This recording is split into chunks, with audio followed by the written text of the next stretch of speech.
He's the author of 5 books on energy policy, and his latest book, Smaller, Faster, Lighter, Denser, Cheaper, How Innovation Keeps Proving the Catastrophists Wrong, was published in May 2014. So please join me in welcoming Robert Bryce.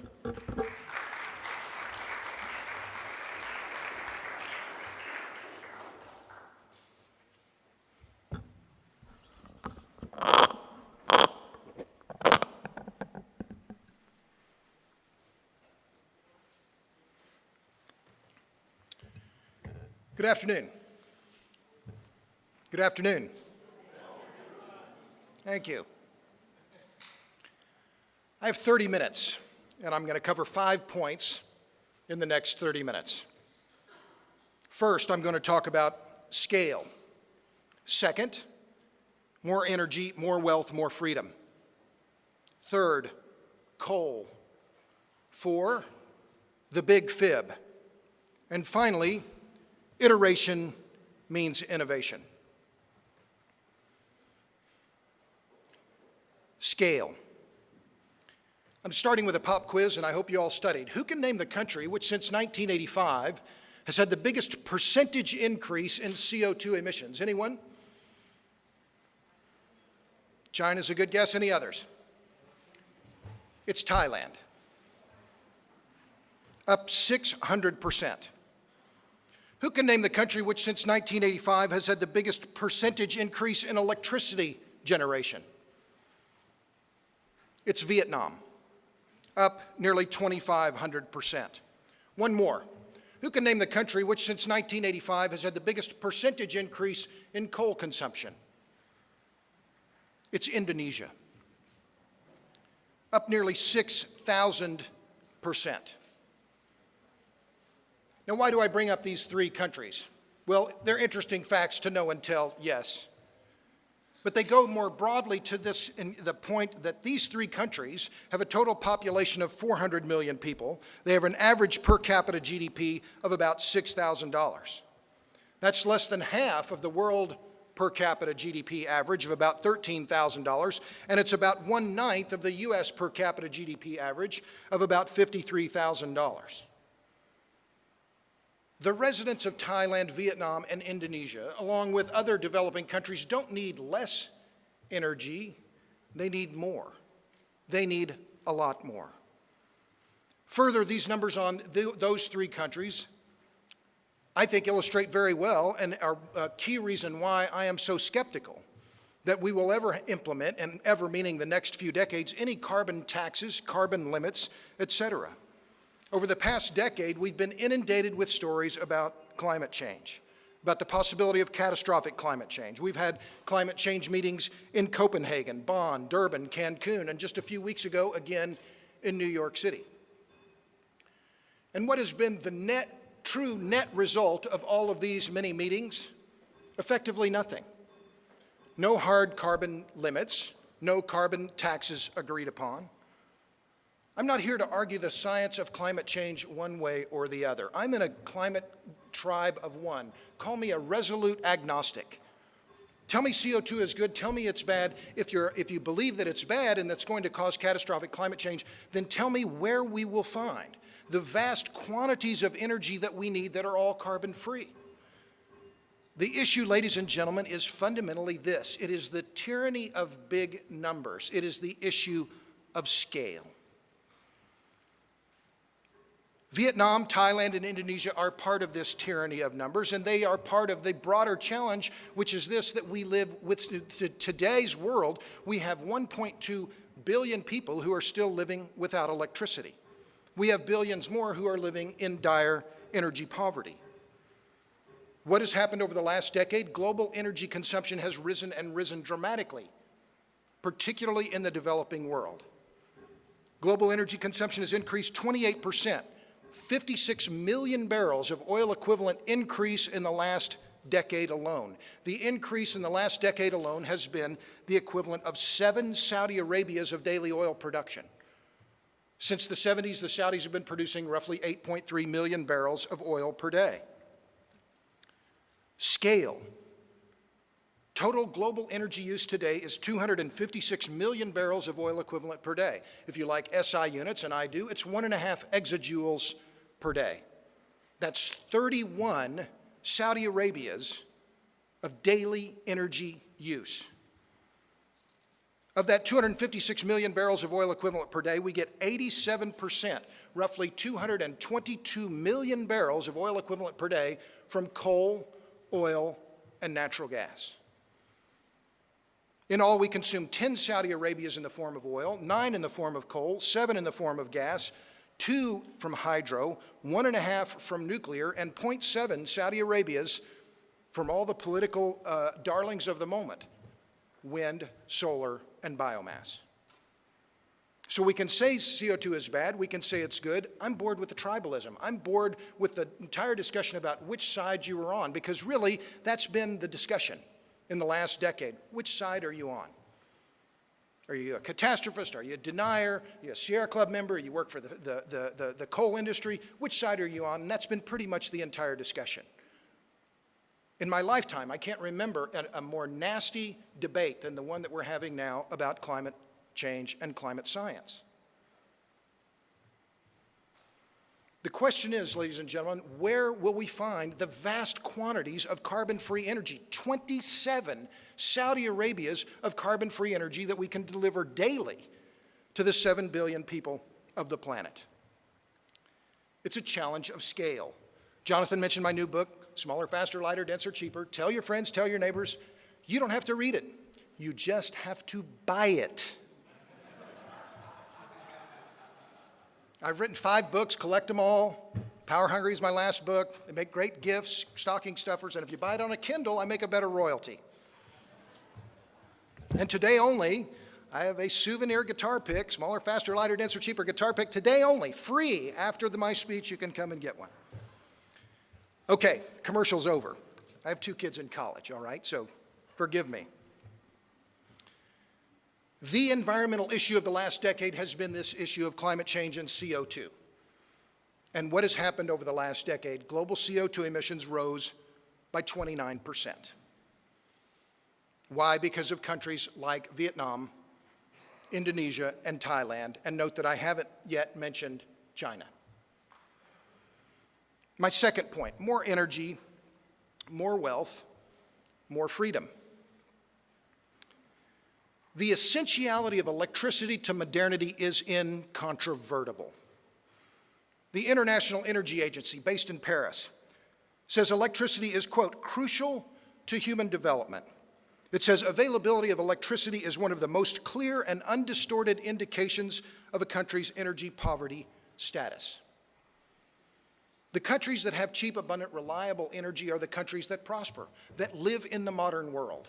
And the countries that don't have cheap, abundant, reliable flows of electricity do not have modern economies. Full stop, period.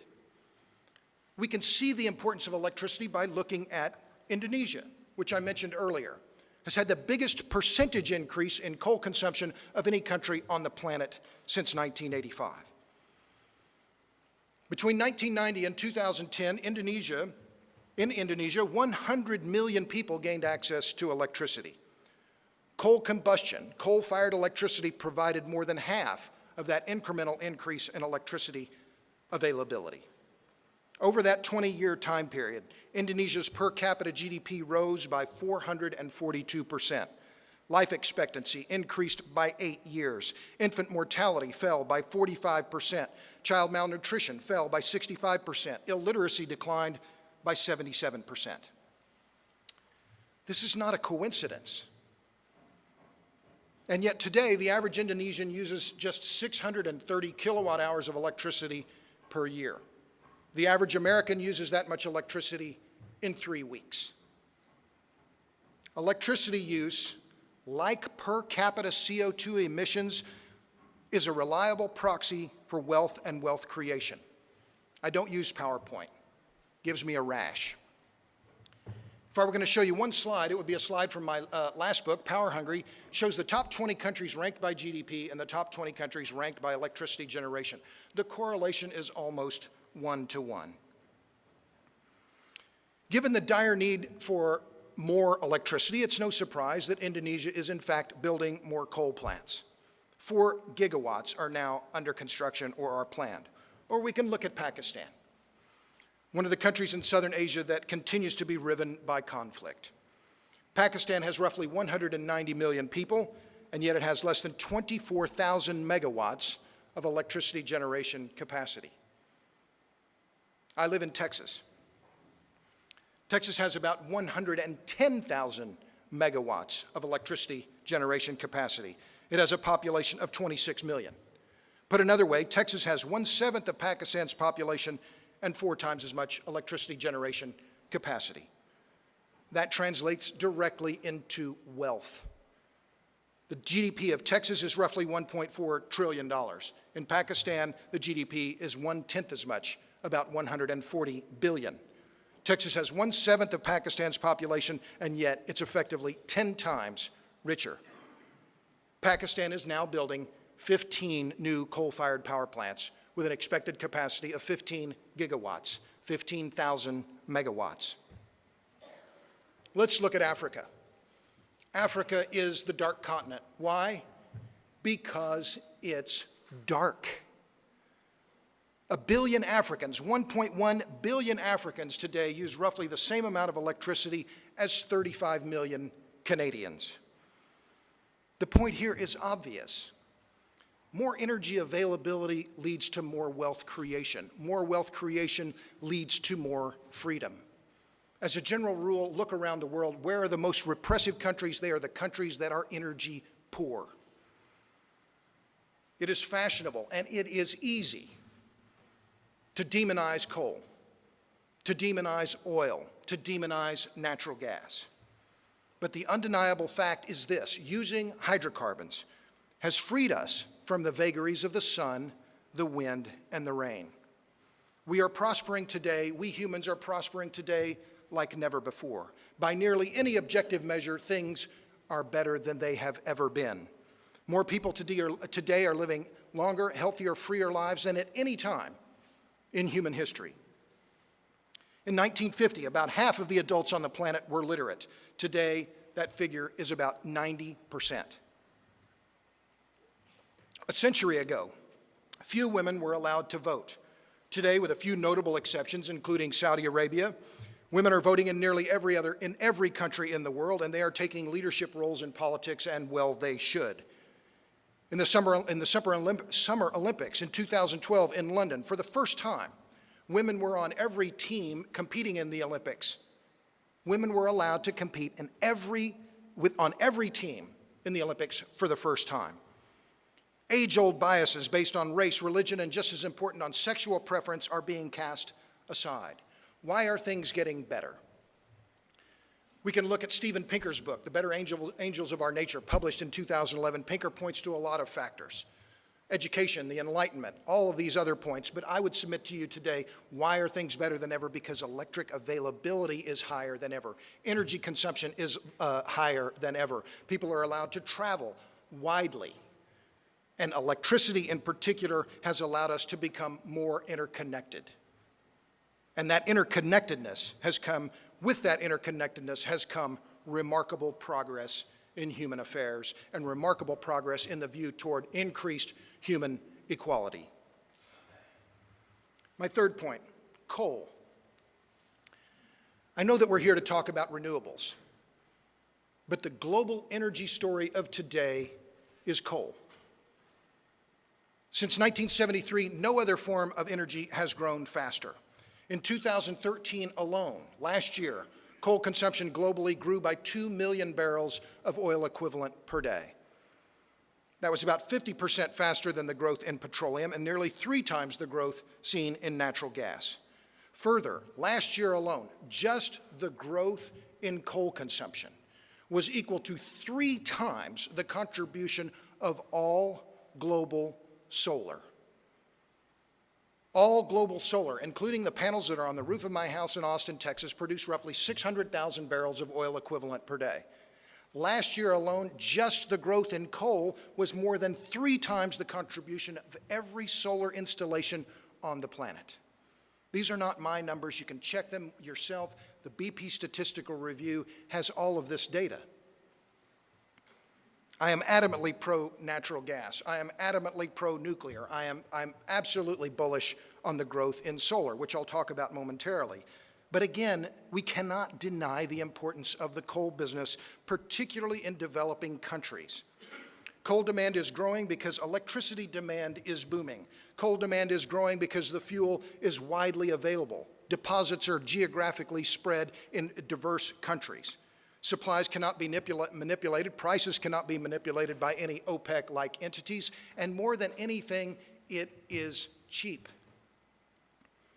Why has the U.S. been able to reduce its coal consumption so dramatically in the last few years? We've reduced our coal consumption in the U.S. by 12 to 15% in the last 5 to 6 years because we had ready availability of natural gas, which we could use then to displace coal. That's not the case in Pakistan. It's not the case in Indonesia or Vietnam or Thailand. They have no natural gas infrastructure, effectively no natural gas infrastructure. Here in the U.S., we have the most widely developed natural gas infrastructure of any country on the planet. I recently completed a paper for Manhattan Institute that we published at the end of this month. It's on the coal market. The findings of the paper are as follows. Between 1990 and 2010, about 1.7 billion people gained access to electricity. Of that number, about 850 million gained access due to coal. About 65 million gained access due to solar and wind. Put another way, for every one person who gained access due to solar and wind, and by the way, nuclear was about the same number, about 65 million, 4 gained access thanks to hydropower, 6 gained access due to natural gas, and 13 gained access due to coal-fired generation. My fourth point, the big fib. What is the big fib? It is the repeated claim by big environmental groups and lead environmentalists that we can quit using hydrocarbons over the next couple of decades and replace them completely with renewables. Greenpeace claims that renewable energy, I'm quoting, smartly used, can and will meet our demands. No oil spills, no climate change, no radiation danger, no nuclear waste. The Sierra Club has a campaign called Beyond Coal, another called Beyond Oil, and another Beyond Natural Gas. And the Sierra Club remains adamantly anti-nuclear. You can look on their website, and since 1973, the Sierra Club has had their policy has been very clear. They have said they will remain opposed to nuclear until we curb energy overuse, their term, energy overuse, and stop unnecessary economic growth. Now, I don't know what unnecessary economic growth is, but the Sierra Club appears to have an idea of what that is. 350.org, one of the lead organizers of the Climate March in New York City on September 21st, has a campaign called Fossil Free. They are aiming colleges, universities, and other entities that have pension funds to divest their portfolios of companies that produce hydrocarbons. Bill McKibben, the founder of 350.org, has declared that we need a 20-fold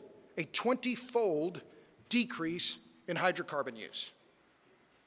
A 20-fold decrease in hydrocarbon use would take us from roughly 222 million barrels of oil equivalent per day, I mentioned earlier, down to roughly 11 million barrels of oil equivalent per day, which is roughly the current energy consumption of the country of India, a country where between 300 and 400 million people lack access to electricity. The reality is, ladies and gentlemen, the reality, like it or not, is that renewable energy cannot even keep pace with the growth in demand for electricity, much less displace significant quantities of hydrocarbons and do so in the near term. 350.org has a slogan, do the math. Okay, let's do the math. Since 1985, global electricity demand has been increasing by roughly 450 terawatt hours per year. That's 450 trillion watt hours. We've increased electric demand annually by roughly 1 Brazil per year, 450 terawatt hours. So keep that number in mind. What would it require if we wanted to use wind just to meet the incremental demand growth, not to displace current use of coal, natural gas, or oil, or shut down any nuclear plants, if we're only aiming to meet that incremental demand of 450 terawatt hours or one new Brazil? What would it require with wind? The power density of wind energy is 1 watt per square meter. In my book, I point to 6 different analyses that can back up that number, 1 watt per square meter. You can't put wind turbines close together, you have to spread them out, because if you put them close together, they interfere with each other. What is power density? Power density is a measure of energy flow that can be harnessed from a given area, volume, or mass. It's a basic term in physics. So 1 watt per square meter is the aerial power density of wind energy. What would it require in land area then just to meet that incremental demand of 450 terawatt hours per year? It would mean, in rough terms, covering a land area of 240,000 square kilometers of land per year with wind turbines. That's a land area roughly the size of the United Kingdom. It's a land area 1.5 times the size of Iowa. Put yet another way, in order just to keep pace with demand growth, on a daily basis, the wind industry would have to cover roughly 660 square kilometers, or 11 Manhattan islands of territory with nothing but wind turbines. What about solar? I'm bullish on solar. The costs are coming down rapidly. 450 terawatt hours is the incremental demand growth. What would it require in new solar installations just to keep pace with demand growth? Again, the math here is elementary school simple.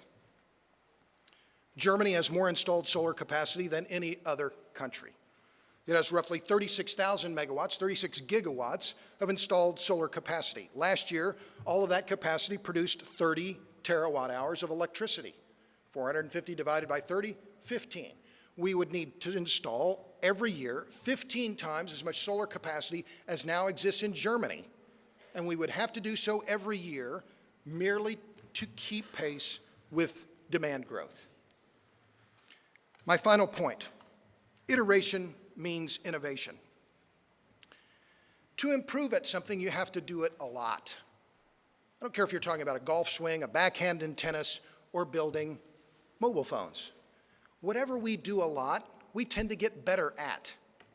We build mobile phones by the hundreds of millions per year. This year, according to the latest estimates, globally, engine consumption will be roughly 240 million new engines. Today's internal combustion engines are vastly better than the ones that we were using even 10 or 20 years ago.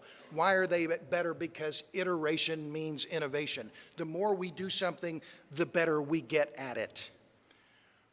Why has the shale revolution occurred in the United States? Why suddenly has oil and gas exploration and production boomed in the United States? The answer is simple. We drill a lot of wells. 40,000 wells a year are drilled in the United States. More than half of all the drill rigs on the planet are here in the United States. Roughly 1,900 rigs are now operating in the US. You get better at what you do a lot. So why have companies gotten better and better at producing oil and gas from shale? Because they drill a lot of wells, and with each well they learn a little bit. And with that little bit of learning, they apply it to the next well, and the next well, and the next field. And that's why we've seen such incredibly rapid growth in oil and gas production in the United States. Lots of other countries have shale. Shale is the most abundant form of sedimentary rock on the planet. China, Argentina, Algeria, Canada, Mexico, Australia all have huge shale resources.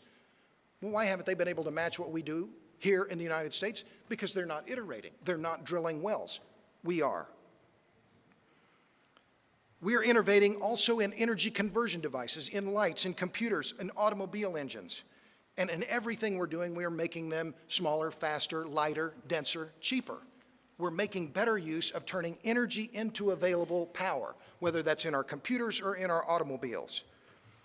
So what are the frontier areas then for disruptive energy technology? I think it's clear. It's in nuclear, solar, and batteries. Brief comments on nuclear. Yes, I'm pro-nuclear, and I am pro-nuclear in the wake of Fukushima. In my view, if you are anti-carbon dioxide and you're anti-nuclear, you are pro-blackout. I am anti-blackout. I am in favor of cold beer and air conditioning for everybody. We need more electricity for everyone on the planet. But there are two key problems with nuclear. It is fantastically expensive, and therefore it is not appropriate for a lot of countries, most countries, in fact. Second, we aren't building reactors. We have a multitude of promising designs: Generation 4 reactors, molten salt reactors, modular reactors, thorium-fueled reactors, excuse me, integral fast reactors, and we're seeing, surprisingly, a lot of venture capital flowing into the nuclear sector. Bill Gates is backing a company called TerraPower. NuScale was recently bought by Fluor. They're hoping to have a modular reactor deployed by 2022. Another company, Transatomic, interesting technology, molten salt. You can look up there's an interesting YouTube video on Transatomic. But we aren't building reactors. Watts Bar number 2, owned by the Tennessee Valley Authority, started construction in 1973. Bechtel now has a contract with TVA to finish that reactor, and they hope to do so by the end of next year. From start to finish, that reactor will take 42 years. There are 4 other reactors under construction here in the United States, in Georgia and in South Carolina. That's 5 reactors.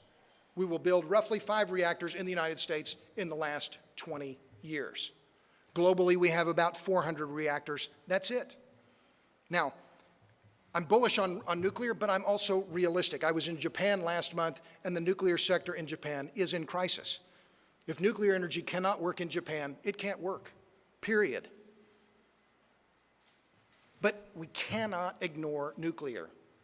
We are just in the infancy of nuclear and nuclear energy. The first commercial nuclear reactor was at Calder Hall in 1956 in the UK.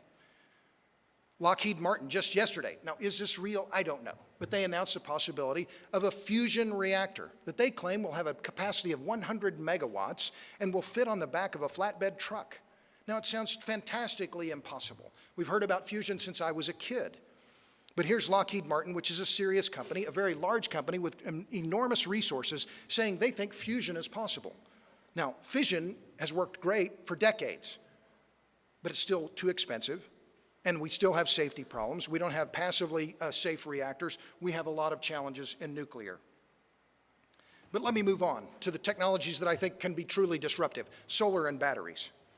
This is where the game is in renewables, and the stakes are enormous, and the incumbent utilities are worried. I'm bullish on solar. I have 3,200 watts of solar panels on the roof of my house. Why do I install it? Why did I put them on? Because I got a big subsidy.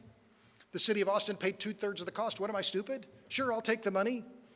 So I'm opposed to energy subsidies unless I'm getting them. My neighbors come by and say, "Love your solar panels." I say, "Thank you. You paid for them." Takes a little shine off them. But solar deployment is accelerating here in the US and around the world. Why? Because the price of solar panels is dropping and dropping dramatically.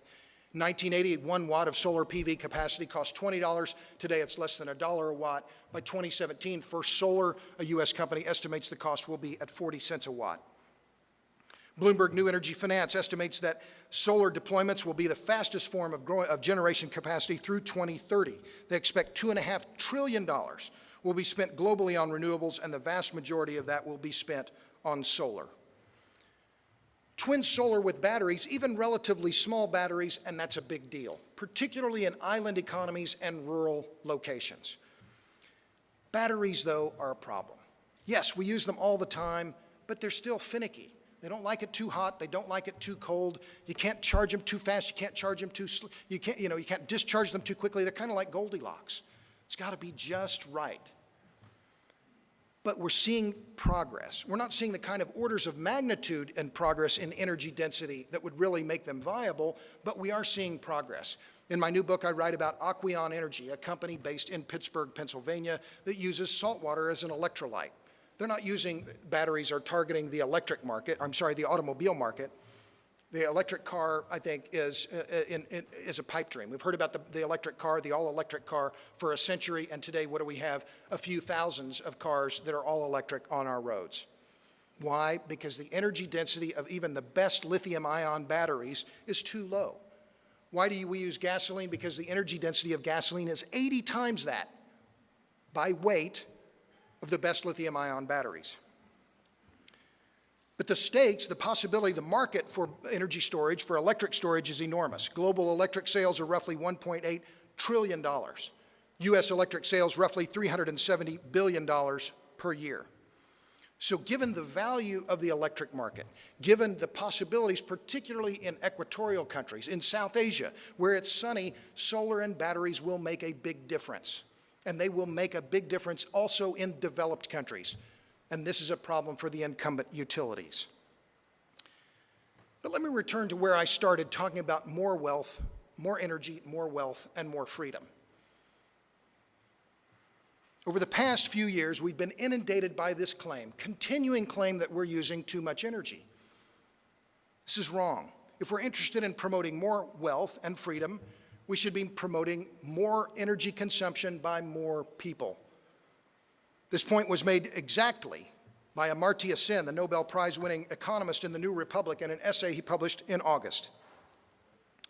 He said, in thinking about expanding human freedom today and sustaining it in the future, we have to take fuller note of the need for greater energy use for a large number of deprived people in the world. He went on, the focus has to be shifted from a single-minded concentration on reducing emissions to a broader understanding of the range of needs of people and the demands that come from expanding and sustaining their substantive freedoms to live reasonably good lives. This is it exactly. We have to move beyond this single-minded concentration that says carbon dioxide emissions are bad and we have to limit them everywhere, to one that understands that hydrocarbon use, particularly in countries that have no other options, is not only essential, it's the moral stand. It is moral to say, yes, you need to burn more hydrocarbons so you can come out of the dark and into the modern world. We need more energy, more wealth, and more freedom. Energy consumption leads to more wealth. More wealth means more freedom.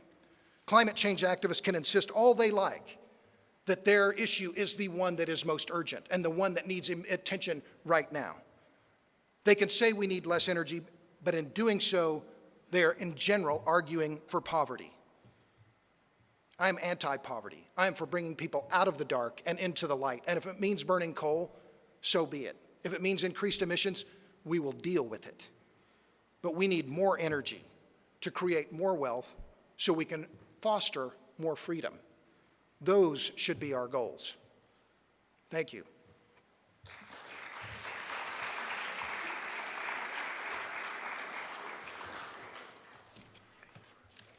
Thanks.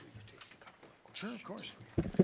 The next panel can come up, but while they're doing that, we maybe have time for a couple of questions while they're coming up here. I'll let the folks in the, yeah.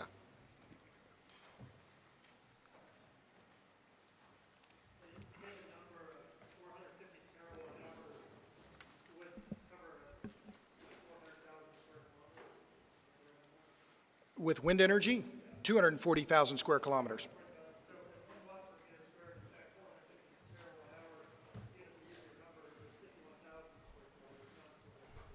Well,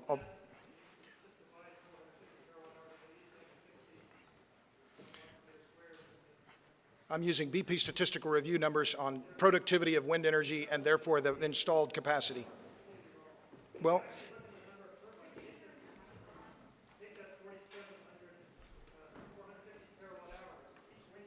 a 5-megawatt wind turbine, 126-meter diameter rotor, and you actually calculate the energy at the capacity factor at 8 meters per second. That's 0.38, 38% capacity factor. You can calculate the energy, then you multiply by the area per turbine. It's about 30 times d squared, diameter squared. Divide the 450 terawatts by the energy output and multiply by the area. You get between 12,000 and you get 12,000 actual kilometer squared. well, So you're off by a factor of 10 to 20 in your numbers. well, I fundamentally disagree, and I'm happy to share my numbers with you. Yes, ma'am. Yes, I would like to. You had your number out. You had your hand up when I Yes. was talking, so you Yes. clearly have something Yes. to ask. Go ahead. Fire I away. would like you to respond to this. I'm ready. Okay. Solar energy could supply all demands on Earth times 11,000. Wind energy could also supply all energy demands on Earth. So why do we need to tether ourselves to the dirty, dead energy that's very toxic, that destroys our lands and crushes the ability of nature to produce the critical flows that we need, the oxygen, the water, the soil, Okay, and I get you. harvest I the understand. energy I understand of your the soil- question. of Thank you. the And I think our sun next panel and is the ready. wind. The answer, lady, ma'am, is fundamentally math and physics. Why do we use gasoline? Because of its fundamental energy density. Because the gas and energy industry Okay, has blocked I don't think you've been this- invited to give a speech, so the investment in I made my renewables point. for the You've last made yours. 150 Thank you years. very much.